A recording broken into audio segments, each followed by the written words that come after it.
Arrête, ne fais pas défiler l'écran. Il y a un son qui a traversé le silence du ciel à ton sujet et il porte une réponse que tu attends depuis des années.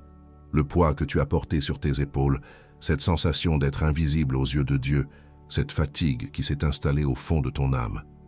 Dieu a vu et il a attendu jusqu'à ce moment précis pour parler. Ce n'est pas un hasard si tu entends ma voix maintenant. Ce poids a un effet sur ton corps. Tu le sens dans tes nuits sans sommeil, dans cette tension constante derrière tes yeux, comme si un ciel de bronze pesait sur ta tête. Tu as senti le regard des autres sur toi, ce regard qui semble mesurer tes échecs, qui attend ta chute. Et ce poids descend jusque dans ton âme, te faisant te demander si tu as commis une faute, si tu es défectueux, si la promesse que tu avais reçue n'était qu'une illusion. Ce poids a touché tes décisions. Combien de portes semblaient s'ouvrir pour se refermer au dernier moment? Combien de bonnes idées, de projets lancés avec foi se sont terminés en poussière? Tu as vu des gens moins qualifiés, moins fidèles, avancer à toute vitesse, tandis que ta vie semblait figée comme une horloge dont les aiguilles refusent de bouger. Chaque presque a ajouté une couche de rouille sur la serrure de ta destinée. Ce poids est entré dans ta maison. Il s'est assis à ta table, créant des silences là où il y avait des rires. Tes proches ne comprennent pas la nature de ta lutte. Ils voient la surface, le sourire que tu portes, mais ils ne voient pas la promesse qui tarde, l'espérance qui s'effrite. Ta maison est devenue une chambre d'écho pour tes propres questions, pour ce sentiment d'être seul face au monde et parfois seul face à Dieu. Dans les prochaines minutes, 3 choses vont se produire. Premièrement, tu vas recevoir la confirmation que le long silence que tu as traversé n'était pas une punition, mais une préparation divine. Deuxièmement, je vais te donner le nom de l'heure que tu vis en ce moment, une heure que Dieu a marquée dans son calendrier avant même que ton attente ne commence. Et troisièmement, tu vas comprendre pourquoi Dieu a attendu jusqu'à ce moment précis pour tout te dire, et ce que cela active dans ta vie à partir de cette nuit. Si tu sens le poids de cela, s'il te plaît, reste jusqu'à la fin. Ne brise pas cette connexion.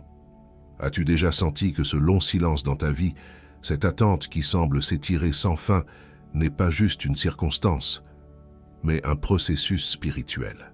Et si cette saison de silence était en fait un signe qu'une bataille a lieu contre la parole que Dieu a déposée sur ta vie?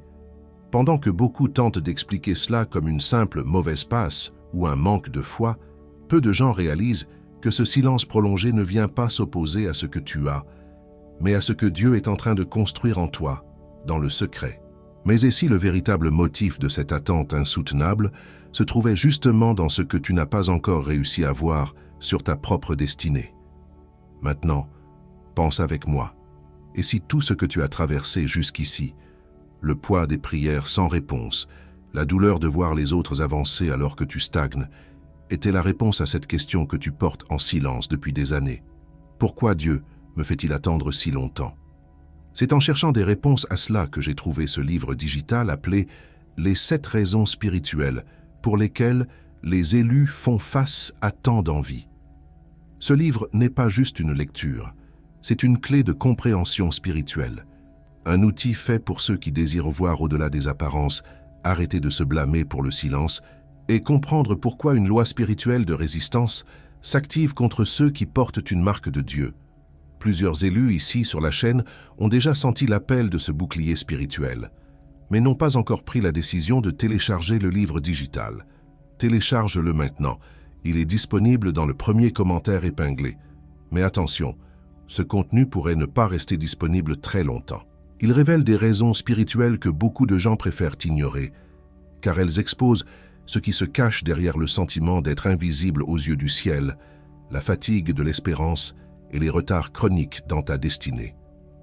N'attends pas que le désespoir s'installe pour de bon pour chercher ce que tu sens déjà que tu as besoin de comprendre. Clique maintenant, télécharge ton exemplaire et découvre pourquoi le silence de Dieu n'a jamais été un signe de son absence dans ta vie. Si tu es l'un des premiers à le télécharger, reviens ici et écris « Amen ». Ce sera ton acte de foi, et aujourd'hui même, Dieu pourrait te montrer la raison pour laquelle cette longue saison d'attente était en réalité la plus grande preuve de son amour pour toi. Il y a une ombre sous laquelle Dieu te demande de venir te reposer. Une couverture qui n'est pas faite de tissu mais de présence. Beaucoup pensent que cette ombre est un lieu passif, un simple abri contre la tempête. Mais c'est une erreur. L'ombre du Tout-Puissant n'est pas une cachette, c'est une salle de stratégie. C'est là que l'attente se transforme en préparation et que le silence se charge de la parole à venir. Si tu reconnais que ce message n'est pas une coïncidence, si tu sens au fond de toi que l'heure de la parole a sonné pour ta vie, écris dans les commentaires, juste en dessous, « Mon heure est venue ».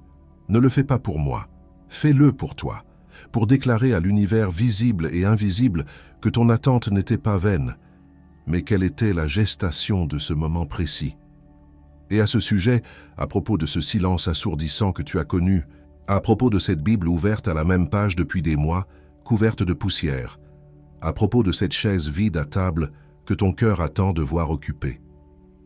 Il y a un saut de 3 minutes qui correspond exactement à la prochaine aurore où tu te réveilleras avec le poids du silence de la veille, et ce saut, je te le montrerai plus tard. Garde ça au fond de ta tête. Et au-delà de notre guide digital, élu, tu as ici une autre manière de renforcer ce message qui est arrivé chez toi aujourd'hui, et de le faire parvenir à toujours plus d'élus comme toi. Nous ne recevons pas un seul centime pour chaque parole que je te livre chaque jour sur cette chaîne. Pour te permettre de rendre une partie de ce que tu reçois ici, nous maintenons également un lien de don volontaire ouvert, juste en dessous du livre digital, dans le premier commentaire épinglé. N'importe quel montant qui tient dans ta main aujourd'hui, n'importe quelle somme que ton cœur indique, c'est ce qui maintient notre chaîne debout, c'est ce qui fait que le prochain message atteindra une autre personne qui en a besoin, exactement comme tu en avais besoin. Je t'attends là-bas, élu. Et si tu dois partir avant la fin de cette vidéo, ce bouclier t'attend déjà dans le premier commentaire épinglé, juste en dessous. Mais je te demande de rester jusqu'au bout, car sans le contexte qui vient maintenant, le saut ne fonctionne pas avec la même force sur cette longue attente que tu as endurée. Je ne t'ai pas encore dit la chose la plus importante. Il y a un nom pour cette saison que tu traverses, un nom qui, une fois prononcé, brise le pouvoir de l'attente stérile et active la prochaine phase de ton appel. Tout ce que tu as entendu jusqu'à présent n'était que la préparation du terrain pour que tu puisses recevoir ce nom. Et ce nom change tout. Ferme les yeux un instant. Ou du moins, détourne ton regard de cet écran. Laisse ma voix être la seule chose qui entre en toi. Parce que ce que je vais te dire maintenant n'est pas une information, c'est une identification. C'est un miroir tendu vers les parties les plus secrètes de ton parcours. Je vais te décrire 5 scènes, 5 signes. Si je décris correctement au moins 3 d'entre eux, alors toi et moi saurons pourquoi le ciel a interrompu ton défilement pour que tu t'arrêtes précisément ici, à cette heure-ci. Écoute attentivement. Le premier signe est celui de l'horloge arrêtée. Tu as traversé une longue saison où tu as eu la nette impression que ta vie était en pause. Pas juste au ralenti, mais figée. Pendant que tu voyais les autres se marier, obtenir des promotions, déménager, construire, ta propre chronologie semblait gelée. Ce n'était pas de la paresse ou un manque d'effort. C'était une force invisible qui maintenait ton pied sur le frein, te forçant à regarder le monde avancer depuis le quai d'une gare où ton train ne semblait jamais arriver. Le deuxième signe est celui de la prière sans écho. Tu as connu cette saison terrible où tes prières les plus profondes, les plus sincères, celles criées avec des larmes au milieu de la nuit, semblaient monter et se heurter à un plafond de laiton. Il n'y avait pas de réponse, pas de signe, pas même la sensation d'être entendu. Ce silence en retour t'a fait douter de tout, de ta foi, de ta valeur, de la connexion que tu pensais avoir. L'ennemi a utilisé ce silence pour te murmurer que tu avais commis une faute impardonnable, que la ligne était coupée pour de bon. Le troisième signe est celui du téléphone silencieux. Tu as fixé un objet, probablement ton téléphone, attendant une notification, un message, un appel qui devait tout changer. Tu l'as fait après une journée de jeûne, à une heure précise où tu avais espéré un signe, peut-être minuit. Et tandis que l'écran restait noir, tu n'as pas senti de la colère, mais quelque chose de plus froid. Le calme de la déception qui s'installe, cette habitude résignée d'attendre en vain. Et à propos de ce téléphone que tu as regardé, attendant un signe qui n'est pas venu, sache que le silence de l'appareil n'était pas la réponse finale de Dieu. Le vrai bouclier contre cette attente est révélé dans le premier commentaire épinglé, juste en dessous. Ne laisse pas l'écho du vide gagner. Le quatrième signe est celui du sourire porté. Tu es devenu un maître dans l'art de dire « ça va », alors que tout s'effondrait à l'intérieur. Devant ta famille, tes amis, à l'église, tu présentes un visage de force et de confiance. Mais Dieu a vu les moments, seul dans ta voiture ou sous la douche, où ce masque tombe et où le poids immense de la promesse qui tarde te submerge. Ce sourire n'est pas de l'hypocrisie. C'est une armure que tu portes pour protéger les quelques braises d'espérance qui te restent. Le cinquième et dernier signe, le plus intime, est celui du presque. Tu es arrivé très récemment au point de rupture, au point où tu as sérieusement envisagé de tout abandonner, de ranger la promesse dans un tiroir, de fermer la Bible et d'accepter une vie normale, plus petite que celle qui t'avait été montrée. Tu t'es dit, peut-être que j'ai mal entendu, peut-être que je me suis trompé depuis le début. Ce message n'arrive pas au milieu de ton attente. Il arrive à l'heure exacte de ce presque. Maintenant, prends une seconde.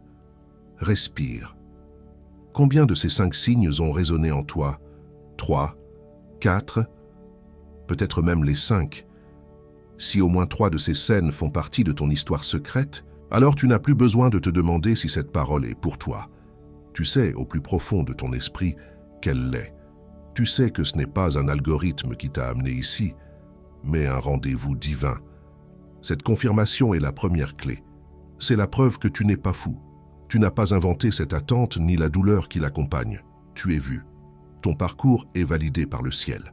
Et si Dieu prend la peine de te montrer qu'il connaît les détails les plus intimes de ton désert, c'est parce qu'il s'apprête à y faire descendre la pluie.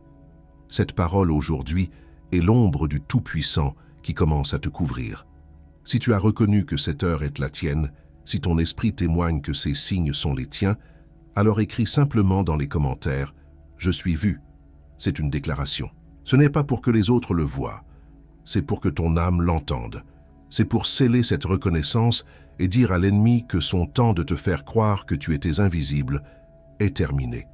Avant que je te montre l'instrument de couverture qui va blinder ton espérance de cette atrophie que l'ennemi voulait installer, j'ai besoin de te donner le nom de ce que tu portes. Car un bouclier ne sert à rien si tu ne connais pas la nature de la flèche qui est tirée contre toi. Et il y a un mot, un terme en hébreu ancien, qui définit précisément cette attente orchestrée que tu as endurée. Un mot qui, une fois compris, recontextualise chaque jour de silence que je viens de te décrire. Il existe une parole dans l'hébreu original qui change tout ce que tu pensais savoir sur ton attente. La confirmation de ces signes n'est pas une fin. C'est la fondation sur laquelle la couverture de Dieu peut maintenant être construite. Et cette parole qui est descendue ce soir est ton bouclier. Le sel de cette heure que tu traverses a été vu. Et c'est là que le combat change. Car entre être choisi et être couvert, il y a un intervalle. Un intervalle que l'envieux connaît mieux que toi. Il est entré, non pas parce que l'onction a été révoquée, mais parce que la prochaine aurore où tu te réveilleras avec le poids du silence de la veille est arrivée. Et ce qui te manquait, c'était la conscience que ce silence était une arme pointée contre toi. Et je te dis cela parce que je l'ai déjà vu se produire. Je l'ai vu avec des élus qui étaient exactement là où tu es maintenant, l'œil fixé sur une horloge arrêtée, convaincus que leur temps était passé. J'ai vu la Bible couverte de poussière se transformer en une parole vivante qui brûle à nouveau. J'ai vu le son assourdissant de l'horloge silencieuse se changer en un rythme divin qui annonce une nouvelle saison. J'ai vu la chaise vide à table, symbole d'une présence attendue, devenir le lieu d'un banquet inattendu. Et ce n'est pas parce qu'ils ont prié plus fort. C'est parce que l'envieux était entré dans le silence de leurs attentes, sans que personne ne s'en aperçoive. Quand j'utilise ce mot « envieux », je ne fais pas de métaphore. Je nomme ce qui se nourrit de ton espérance différée, ce qui se délecte de tes presque, et ce qui applaudit chaque fois que tu regardes le ciel sans plus rien attendre. Et tu le sais déjà. Tu ne lui avais simplement pas encore donné de nom. La douleur de voir tes prières s'évanouir sans réponse, te faisant croire que ta connexion était rompue, ou que tu avais commis une faute impardonnable, au point de ne plus oser demander. La douleur de devoir feindre que tout va bien en public, de sourire en portant le poids d'une promesse qui ne se manifeste pas, tandis que l'envieux te pointe du doigt comme la preuve qu'espérer en Dieu est vain. L'épuisement de lutter seul contre la voix du doute qui te murmure chaque matin « À quoi bon ?» Il t'a oublié, au point de presque accepter ce mensonge comme ta réalité. Avant que je nomme le bouclier contre cette fatigue de l'espérance, porte ton pouce sur le premier commentaire épinglé, juste ici en dessous. Ce n'est pas juste un lien. C'est l'endroit où le ciel a déposé une clé pour toi ce soir. C'est précisément en cherchant une réponse à cela que je suis arrivé à ce livre digital intitulé « Les 7 raisons spirituelles pour lesquelles les élus font face à tant d'envie ». C'est une carte du territoire invisible où le silence de Dieu est utilisé comme une arme par l'ennemi. Ce livre a été écrit pour t'apprendre à décoder ce silence, à comprendre pourquoi la douleur de te sentir oublié persiste, et ce qui change irréversiblement une fois que le but de ce silence est enfin nommé. Il est conçu pour mettre un terme à la saison où tu te demandes ce qui ne va pas avec toi. Ce livre révèle que ce qui ne va pas, ce n'est pas toi, mais ce qui a été aligné contre toi. Et il te donne les armes pour y faire face. N'attends pas la prochaine aurore où tu te réveilleras avec le poids du silence de la veille pour chercher ce que tu sens déjà que tu as besoin de comprendre. C'est dans le premier commentaire épinglé, juste ici en dessous. Clique sur le lien maintenant, sécurise ton exemplaire et découvre pourquoi l'atrophie de l'espérance n'a aucune autorité légale pour annuler ce que Dieu a décrété sur ta vie. Et si tu es parmi les premiers à le télécharger, reviens ici et écris « Amen ». Ce sera ton signe de foi déclaré, un témoignage que ton attente n'était pas un abandon, mais la plus grande preuve d'amour de Dieu pour toi, préparant ce moment précis. La structure de ce livre n'est pas humaine. C'est une architecture spirituelle. Une forteresse construite sur un seul verset, celui qui dit « Celui qui demeure sous l'abri du Très-Haut repose à l'ombre du Tout-Puissant ». Cette ombre est plus qu'un simple abri. C'est une zone d'autorité. C'est le lieu où la parole de Dieu couvre et protège ce qui lui appartient. Un élu qui attend sans apprendre cette architecture est une cible facile pour l'usure spirituelle. Le livre digital qui se trouve dans le premier commentaire épinglé a été construit sur cette architecture. C'est un instrument conçu pour t'apprendre à survivre à l'atrophie de ton espérance. Et le prix pour obtenir cette couverture est symbolique. Moins que le café que tu as bu ce matin en te demandant si cette journée apporterait enfin un changement. Moins qu'un ticket de cinéma pour un film que tu oublieras demain, alors que ceci concerne le scénario éternel écrit sur ta vie. Moins que le repas que tu as pris seul la semaine dernière, en te sentant isolé à la fois du monde et du ciel. Tu as dépensé beaucoup plus pour des choses qui t'ont laissé vide, parce que c'étaient des choix qui ne demandaient aucune foi. Et ici, devant quelque chose qui peut changer la trajectoire de ton appel pour les 12 prochains mois, tu hésites. Pas parce que ça vaut moins, mais parce que l'ennemi t'a habitué à ne plus investir dans ton propre avenir spirituel. Cette hésitation a un nom. C'est la voie de l'atrophie de l'espérance, déguisée en prudence financière. C'est un signe. C'est la preuve que tu es exactement sur la bonne cible. Et il y a une garantie de 7 jours. Si tu ouvres, lis et que cela ne résonne pas avec ton esprit, envoie un email et tu seras remboursé intégralement. Sans question, sans procédure, sans jugement. Je veux que tu aies l'esprit en paix pour prendre cette décision, surtout quand ce qui est en jeu, c'est ta capacité à te couvrir contre la prochaine aurore où tu te réveilleras avec le poids du silence de la veille. Le risque a été retiré de tes épaules. Il n'y a plus aucune raison d'hésiter, sauf celle que l'ennemi te murmure à l'oreille en ce moment même, pour te garder exactement là où tu es. Plusieurs élus ici sur la chaîne ont déjà traversé ce pont. Je pense à Marc, 62 ans. C'est un ancien entrepreneur qui avait tout perdu et se sentait mis au rebut par Dieu et par les hommes. Il m'a écrit un jeudi soir, me disant qu'il était fatigué de se battre contre un silence qui durait depuis 10 ans. Il a lu le livre entre jeudi et vendredi, et le samedi matin, il m'a envoyé un message disant « Je comprends. Ce n'était pas un rejet. C'était une promotion cachée. Je sais quoi faire maintenant. » Je pense à Jeanne, 54 ans, infirmière, qui portait le poids de voir ses propres enfants s'éloigner de la foi parce que ses prières pour sa famille ne semblaient jamais aboutir. Elle se sentait comme une mauvaise vitrine de la fidélité de Dieu. Elle a téléchargé le guide un mardi pendant sa pause déjeuner et m'a dit que pour la première fois, elle a vu le sourire qu'elle portait non comme un mensonge, mais comme un acte de guerre spirituelle. Et je pense à Pierre, 49 ans, qui était sur le point d'accepter un poste bien en dessous de ses compétences, juste pour assurer la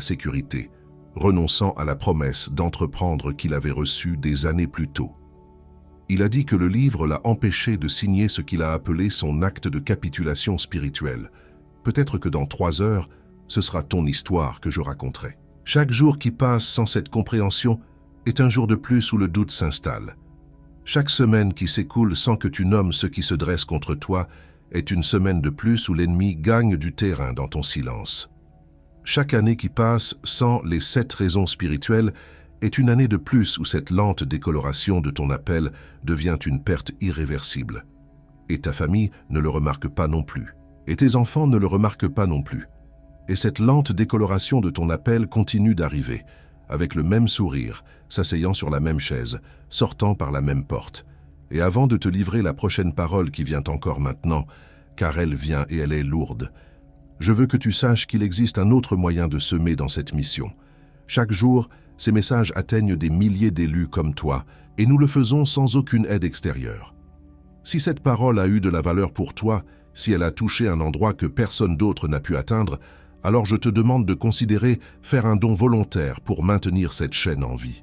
Le lien pour le faire se trouve juste en dessous du livre digital, dans le premier commentaire épinglé. Chaque don, quelle que soit sa taille, est une déclaration que cette parole ne doit pas s'arrêter avec toi. Je t'attends là-bas à nouveau, élu. Mais ne pars pas maintenant. Le saut n'est pas encore complet. Il y a un nom que tu dois entendre. C'est le nom exact de ce qui t'arrive en ce moment. Un mot qui est venu de l'hébreu ancien et a traversé 3000 ans pour te trouver dans cette saison d'attente. Sans ce nom, le bouclier est incomplet. Reste. Le nom que tu dois entendre n'est pas une simple étiquette. C'est une clé qui déverrouille la compréhension de chaque jour de silence que tu as enduré. Ce nom est Ayin Ha-Ra. Écoute bien. A-I-I-N-H-A-R-A. Beaucoup le traduisent simplement par « le mauvais œil », le réduisant à une sorte de superstition, une malédiction lancée par un regard jaloux. C'est une erreur dangereuse. C'est comme confondre l'ombre d'un assassin avec l'assassin lui-même. La véritable signification de Ayin Ha-Ra est beaucoup plus profonde. Ce n'est pas un projectile, c'est une atmosphère. C'est le poids spirituel de l'envie qui s'accumule autour d'un élu, créant une résistance invisible. Cette atmosphère ne vient pas pour voler ce que tu as déjà. Elle vient pour t'empêcher d'atteindre ce qui t'a été promis. C'est elle qui transforme une attente saine en un désert stérile. C'est la force qui se nourrit de tes presque et qui amplifie le son du silence de Dieu pour te convaincre que tu as été abandonné. L'Ayin Ha-Ra est la raison pour laquelle tes prières semblent rebondir sur un plafond de laiton. Ce n'est pas que Dieu est sourd, c'est que cette atmosphère d'envie crée une interférence spirituelle, un bruit de fond qui cherche à étouffer la connexion. Elle veut te faire croire que le problème vient de toi, de ta foi, de ta valeur, pour que tu cesses d'émettre, pour que tu acceptes le silence comme ta nouvelle norme. Cette force invisible est l'architecte de l'horloge arrêtée dans ta vie. Elle prospère dans la stagnation. Chaque jour où tu te sens bloqué, où tu vois les autres avancer alors que tu restes sur le quai, est une victoire pour elle. Son but ultime est de provoquer l'atrophie de l'espérance, te fatiguer d'attendre au point que tu abandonnes la promesse de ton propre gré. Voilà pourquoi le silence a été si long et si lourd. Il n'était pas vide, il était contesté, et cette réalité n'est pas nouvelle. Elle est inscrite dans les registres les plus anciens du ciel. Prends le cas de Josée. Josée a été l'homme le plus invectivé et le plus élevé de l'Ancien Testament. Et ce n'est pas une opinion. C'est un enregistrement biblique, signé par Dieu lui-même, un modèle pour les élus de toutes les générations. Sa vie est le mode d'emploi pour comprendre et vaincre l'Ayin Ha-Ra. Tout a commencé par un rêve, une promesse divine reçue dans son enfance. Dès que la promesse a été prononcée, l'Ayin Ha-Ra s'est activé. Ses propres frères, ceux qui auraient dû le protéger, ont été les premiers porteurs de cette atmosphère d'envie. Leur jalousie silencieuse s'est transformée en action. Ils l'ont jeté dans une citerne, l'ont vendu comme une marchandise. Le désert, le silence, la sensation d'être oublié par Dieu. Tout a commencé là, dans un trou creusé par l'envie des siens. Même en exil, en Égypte, l'Ayin Ha-Ra l'a suivi. Faussement accusé par la femme de Potiphar, il a été jeté en prison. Des années d'injustice, des années de silence. Il était fidèle. il était pur, mais sa situation empirait. C'est exactement ce que cette atmosphère cherche à faire, te faire croire que ta fidélité est inutile, que plus tu fais le bien, plus l'épreuve s'intensifie. C'est une stratégie pour te faire renoncer à ton intégrité. Mais c'est dans la prison, le lieu du silence le plus total, que la clé a tourné. José n'a pas cessé d'opérer dans son don. Il a interprété les rêves de ses co-détenus, puis ceux de Pharaon. C'est là que le poison de l'Aïn Hara a été transformé en remède.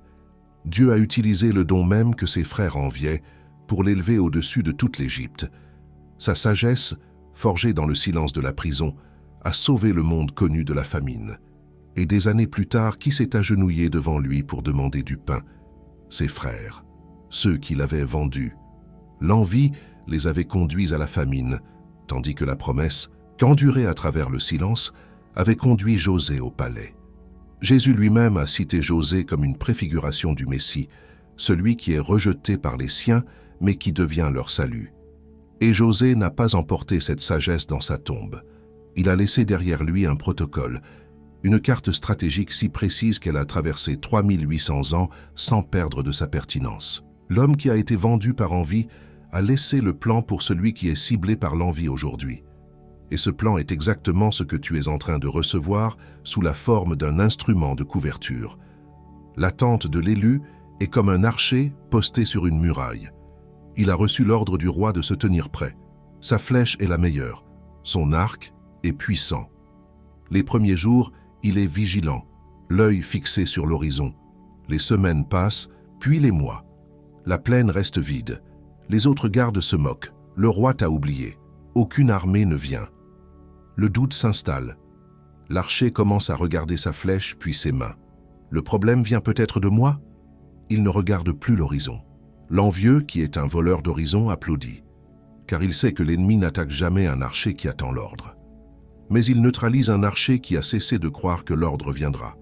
Ce message, ce soir, n'est pas une nouvelle flèche. C'est la voix du roi dans la trompette qui crie « Archer, bande ton arc, l'heure est venue ». Tu vois, le silence n'était pas une absence d'ordre. C'était l'intervalle intentionnel pendant lequel la valeur de ta position et la puissance de ta flèche étaient testées. Le ciel devait voir si tu étais un simple fonctionnaire qui obéit quand tout est facile ou un véritable soldat d'alliance, capable de maintenir sa position dans le silence le plus assourdissant, sous les moqueries de ceux qui n'ont jamais reçu d'ordre direct du roi. Cette parole que tu reçois aujourd'hui est l'ombre du Tout-Puissant qui commence à te couvrir, non pas pour te cacher, mais pour te révéler. C'est la différence entre être sous un abri et être dans une zone d'autorité. L'un est passif, l'autre est actif. Tu n'es plus simplement en train d'attendre, tu es en train d'être positionné. La vérité la plus profonde est encore à venir, et elle a ton nom inscrit sur elle. Laissez-moi m'arrêter une minute entière et mettre tout ce que vous venez d'entendre en mots simples, sans poésie, sans métaphore, juste les faits. Premièrement, votre longue attente n'est pas un signe d'abandon, mais le terrain d'une bataille spirituelle. Deuxièmement, cette bataille a un nom, Aïn Ha-Ra, une atmosphère d'envie conçue pour provoquer l'atrophie de votre espérance. Troisièmement, vous n'êtes pas la première cible. José, avant vous, a traversé ce même désert et en a laissé la carte de sortie. Quatrièmement, le silence que vous avez enduré n'était pas vide, il était contesté. Et voici qui vous êtes au milieu de tout cela. Vous êtes l'archer posté sur la muraille, celui qui a maintenu sa position même quand les moqueurs disaient que le roi l'avait oublié. Vous êtes la preuve vivante que la fidélité dans le silence est l'acte de guerre le plus puissant. Vous n'êtes pas une victime de l'attente. Vous êtes un vétéran du désert et votre heure de promotion est arrivée. Maintenant, ce qui vient ensuite, c'est la stratégie. Ce n'est plus le temps de simplement endurer, mais de comprendre et de contre-attaquer. Dieu ne vous a pas seulement montré la nature de la flèche tirée contre vous, il s'apprête à vous donner le bouclier pour l'arrêter. Dans ce combat, Dieu a activé 3 identités en vous. La première est celle de l'archer royal. C'est celui qui a reçu une promesse divine, une flèche unique, et qui a reçu l'ordre de se tenir prêt sur la muraille, même sans voir la cible. C'est l'identité qui porte la vision, l'appel initial. L'implication spirituelle est que votre valeur ne réside pas dans l'action de tirer la flèche, mais dans la capacité de la garder sur votre arc pendant toute la saison du silence. L'ennemi n'a pas peur de votre flèche, il a peur de votre endurance à attendre l'ordre du roi. Chaque jour où vous n'abandonnez pas, vous gagnez la guerre de l'usure. La deuxième identité est celle du gardien du seuil. C'est la sentinelle postée non pas devant une ville, mais devant une porte temporelle, une transition de saison que Dieu a décrétée. Vous n'attendez pas quelque chose, vous attendez une heure précise. C'est le rôle qui discerne les temps et les moments. L'implication est que votre longue attente n'était pas stérile, mais une garde. Vous avez, sans le savoir, protégé la porte de votre prochaine saison contre les intrus spirituels qui voulaient la profaner avant l'heure. Votre fatigue même est la preuve que vous avez tenu la ligne. La troisième identité est celle de la sentinelle du silence. Ce n'est pas celui qui attend la fin du silence, mais celui qui apprend à écouter ce qui se passe à l'intérieur du silence. C'est le rôle qui décode les stratégies ennemies et qui entend le murmure de Dieu quand toutes les autres voix se sont tues. Son implication est capitale. Vous avez été entraîné à ne plus dépendre des confirmations extérieures. Le silence vous a appris à trouver la source à l'intérieur. Vous êtes devenu un expert de la présence de Dieu dans l'absence de bruit. C'est la compétence la plus redoutée par l'ennemi. Si la reconnaissance de ces trois identités en toi a fait vibrer quelque chose de profond, si tu comprends maintenant que ton attente était un champ d'entraînement et non une prison, alors déclare-le dans les commentaires. Écris « Je ne suis plus en attente, je suis en position ».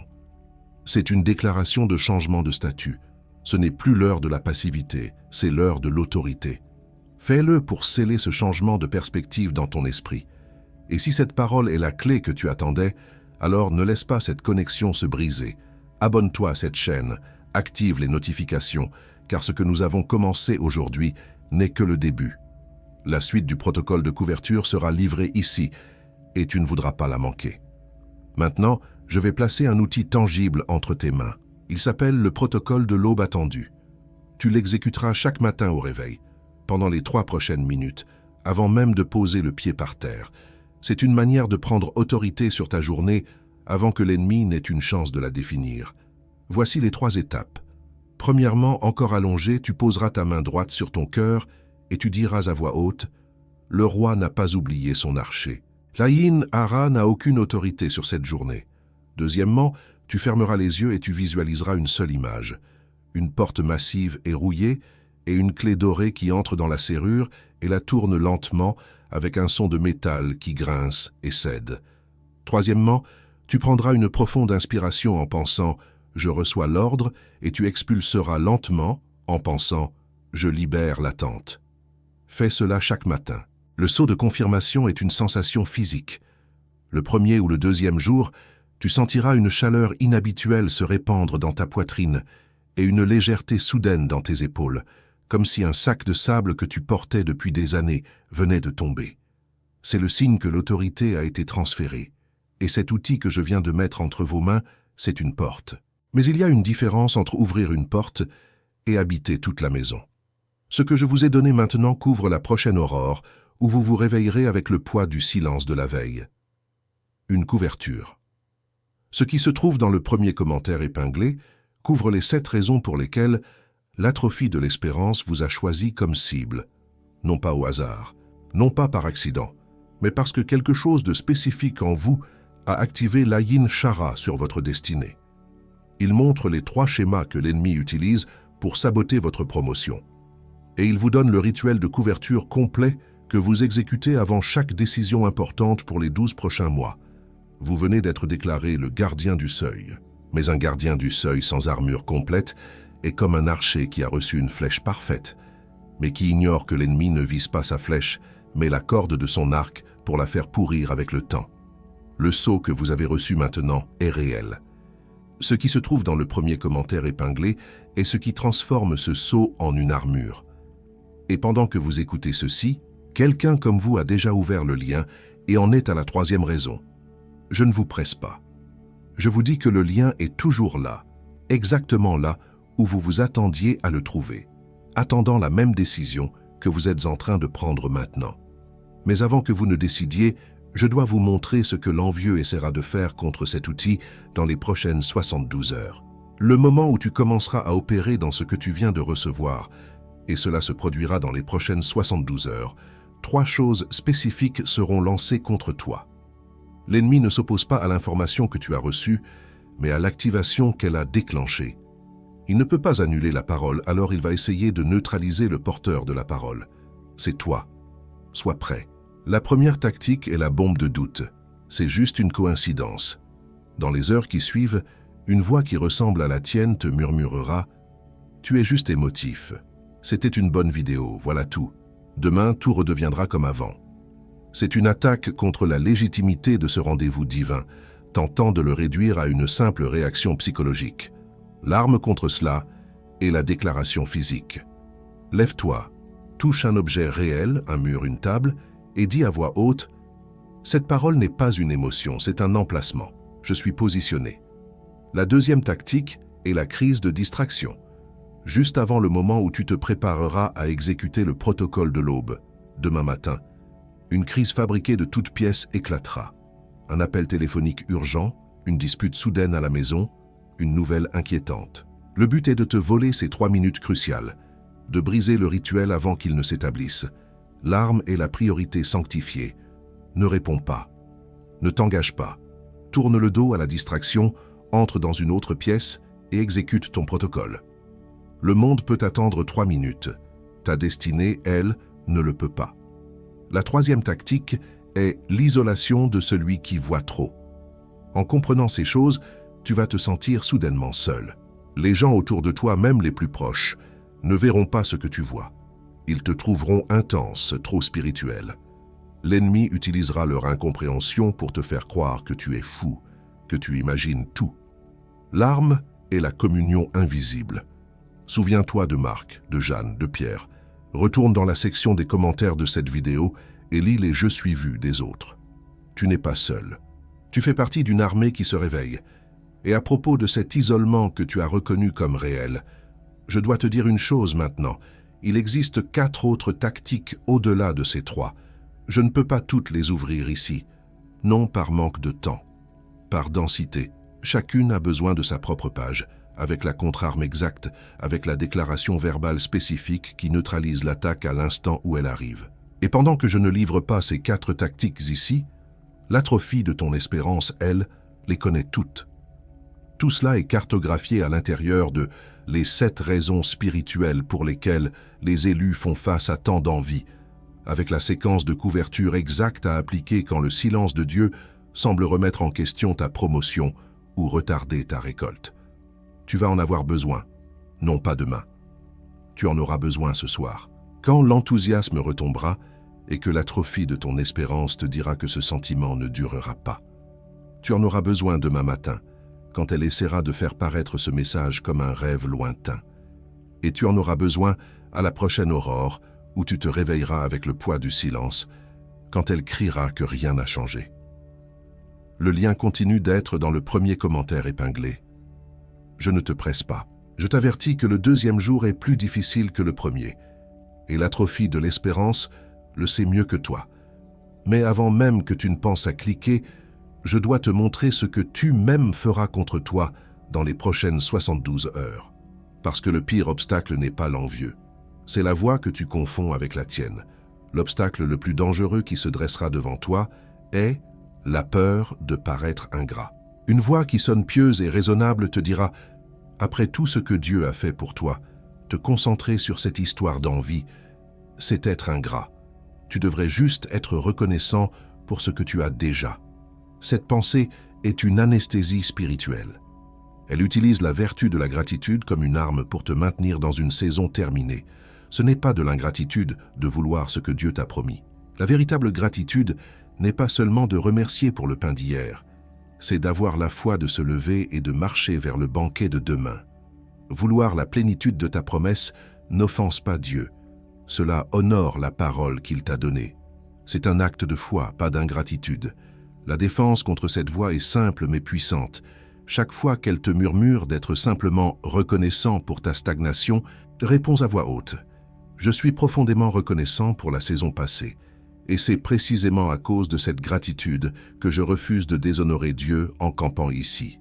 ma foi pour la prochaine saison est ma plus grande offrande de gratitude. Et il y a une dernière chose, celle qui m'inquiète le plus, que je vais faire avec toi avant que ce message ne se termine. Maintenant, je vais te demander de faire quelque chose. Où que tu sois, arrête tout. Si tu le peux, ferme les yeux. Pose ta main droite sur ton cœur sans ses battements. Ce n'est pas juste un muscle. C'est le tambour de ta destinée qui bat encore, malgré le long silence. C'est la preuve que le roi n'a pas fini avec toi. Ressens ce contact, cette chaleur. C'est le point de connexion entre le ciel et la terre de ta vie. Prends une profonde inspiration, comme si tu aspirais cette parole pour la première fois, plus profondément que l'air dans tes poumons.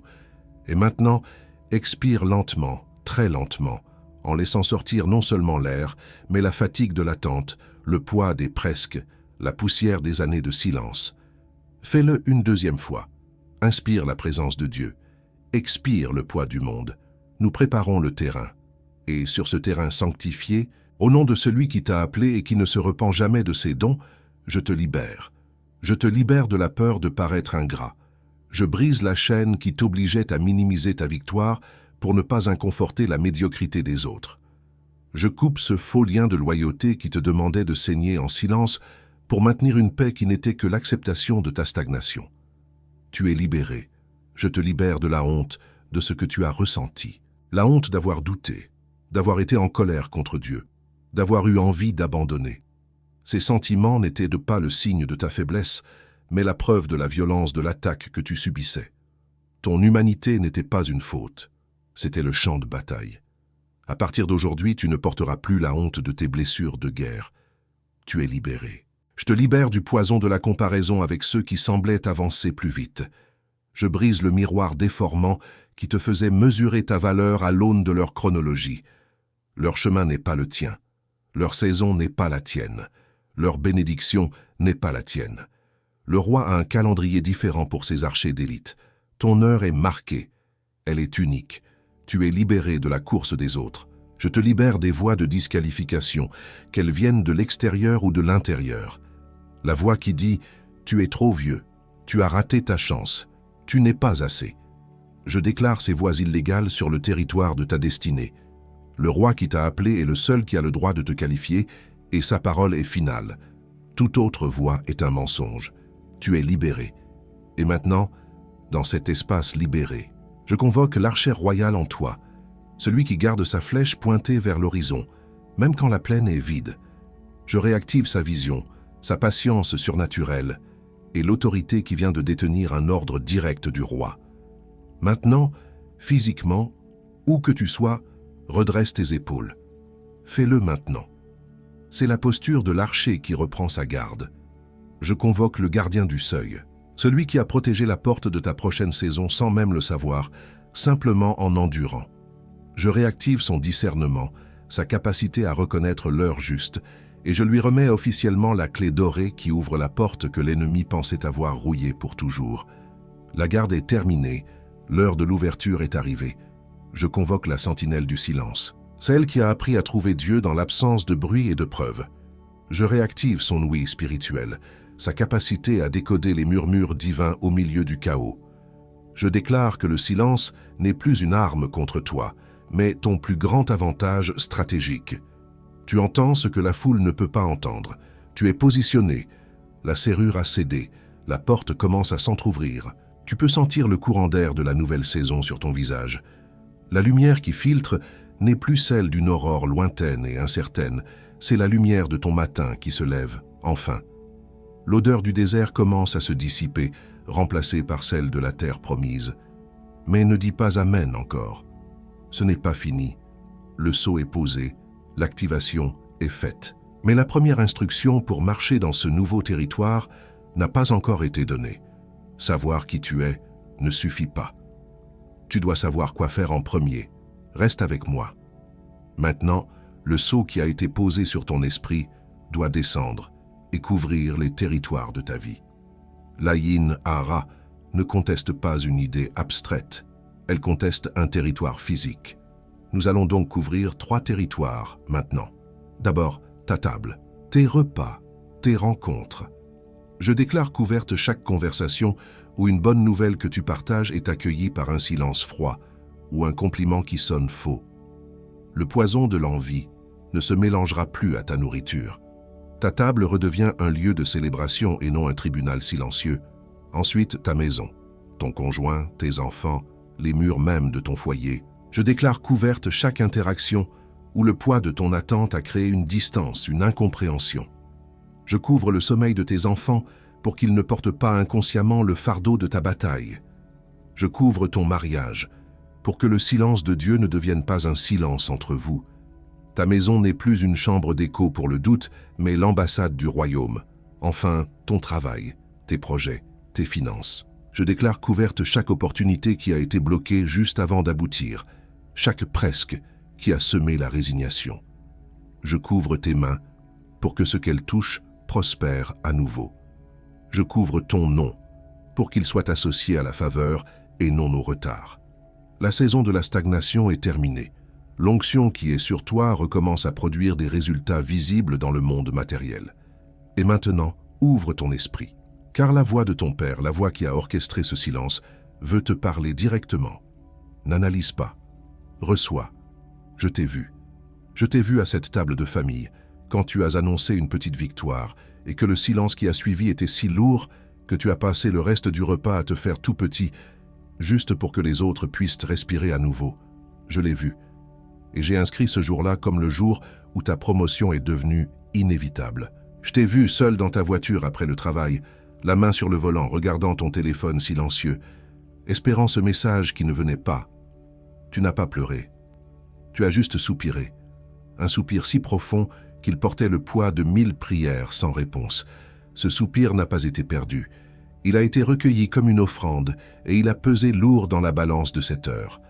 Je t'ai vu te regarder dans le miroir ce matin-là, en te demandant où était passée la personne pleine de feu que tu étais. Tu as vu les cernes, la fatigue dans tes yeux, et tu as porté ce sourire, cette armure, avant de sortir affronter le monde. Ce sourire n'a trompé personne au ciel. Il a été enregistré comme un acte de guerre. Je t'ai vu la nuit, la Bible ouverte sur tes genoux, à la même page couverte de poussière, tes yeux lisant les mots sans plus rien ressentir, te demandant si la connexion était rompue pour de bon. J'ai vu ta main se fermer sur le livre, non par colère mais par épuisement. Ce soir-là, ton nom a été prononcé dans la salle du trône. L'heure de la parole a été fixée. Je t'ai vu la semaine dernière, quand tu as failli accepter cette situation, bien en deçà de ton appel, juste pour avoir la paix, juste pour que le combat cesse. Tu as tenu le stylo, tu as regardé le contrat, et quelque chose en toi a dit « pas encore ». Ce n'était pas toi, c'était moi. Je tenais ta main. Nous brisons la bombe de doute, c'est juste une coïncidence, avant qu'elle n'arrive. Nous démontons la crise de distraction avant qu'elle ne soit lancée contre ton rituel de l'aube. Nous dissolvons l'isolation de celui qui voit trop avant qu'elle ne forme un mur autour de cette maison. Je te commissionne comme archère royale pour que tu maintiennes ta flèche pointée vers l'horizon. Je te commissionne comme gardien du seuil pour que tu te tiennes avec autorité devant la porte de ta nouvelle saison. Je te commissionne comme sentinelle du silence pour que tu entendes ce que la foule ne peut entendre. Par le sang de l'alliance qui ne peut être brisée, par la parole qui a été libérée et par l'heure qui est arrivée, je déclare ce sceau permanent. Il est gravé non sur la pierre, mais sur ton esprit. Il ne peut être effacé. Je t'ai vu te regarder dans le miroir ce matin-là, en te demandant où était passée la personne pleine de feu que tu étais. N'ouvre pas encore les yeux. Ce qui a été scellé ici maintenant va être testé lors de la prochaine aurore, où tu te réveilleras avec le poids du silence de la veille. Quand cette pensée familière de stagnation essaiera de s'asseoir sur le bord de ton lit, l'envieux n'accepte pas sans combat ce qui vient d'être décrété sur toi, et celui qui est commissionné sans couverture marche en terrain découvert. L'onction a été confirmée dans le ciel. Maintenant, elle doit survivre à la prochaine aurore. Les 7 raisons spirituelles pour lesquelles les élus font face à tant d'envie est dans le premier commentaire épinglé. Juste ici en dessous, non pas comme un substitut à ce que tu as reçu dans ce message, mais comme une compagnie pour défendre ce qui a été scellé. Parce qu'une onction sans couverture pourrit lors de la prochaine aurore, et l'envieux compte précisément sur la prochaine aurore.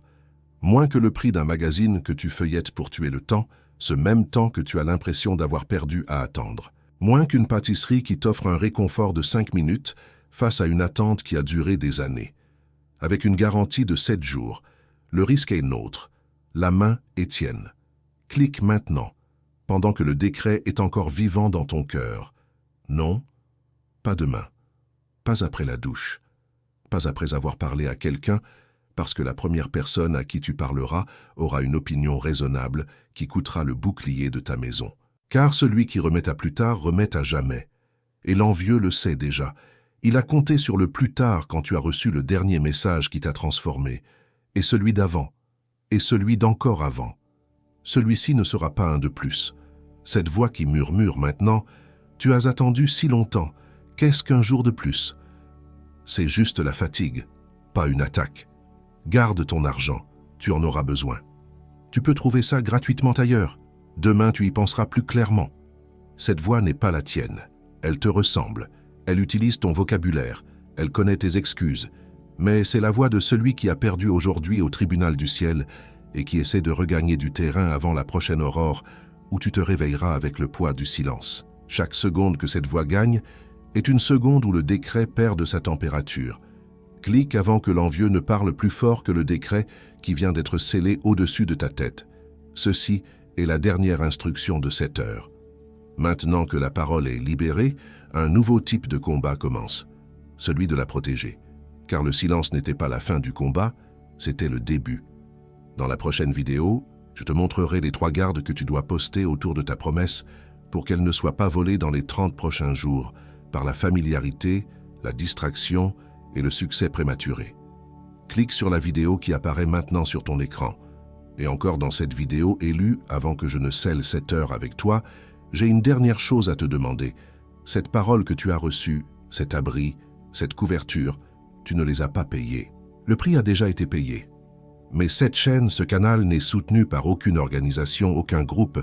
C'est le soutien volontaire d'élus comme toi qui permet à la prochaine vidéo d'être faite, qui permet au prochain message d'atteindre une autre sentinelle qui se sent seule sur sa muraille. Le lien pour faire un don, de n'importe quel montant, se trouve dans le premier commentaire épinglé, juste en dessous du livre digital. Si chaque personne qui a été touchée aujourd'hui contribuait à la hauteur d'une tasse de café, cette mission pourrait continuer pendant une année entière sans interruption. C'est ma seule demande. C'était ma dernière demande. Je t'attends là, élu. Sur le décret qui a été prononcé dans cette heure, sur la libération qui a été déclarée et sur la couverture qui a été étendue, j'appose mon nom. Non pas comme l'auteur, mais comme le scribe qui a été fidèle à transcrire la parole. Je dis Amen de toute la force de mon esprit. Je dis oui à l'activation de l'archer, du gardien et de la sentinelle en toi. Je signe en bas de cette page de ta vie et je la scelle dans le nom qui est au-dessus de tout nom. Maintenant, pense à une personne, pas n'importe qui. Pense à quelqu'un qui a besoin exactement du même bouclier que tu as reçu ici aujourd'hui. Quelqu'un qui est aussi devenu un expert pour sourire alors que son cœur s'effrite en silence. Mande-lui ce message maintenant. Et s'il veut aller plus loin, le lien vers les 7 raisons spirituelles est dans le premier commentaire épinglé, attendant de la même manière qu'il t'a attendu. Ce n'est pas une faveur de ta part, c'est un service. Et le ciel voit, c'est fait. Ce qui a été livré ici a été livré. Tu n'es pas la même personne qui a appuyé sur Play. Ressens cette gravité un instant de plus. La prochaine aurore où tu te réveilleras avec le poids du silence de la veille peut attendre encore 10 secondes. Reste dans ce poids.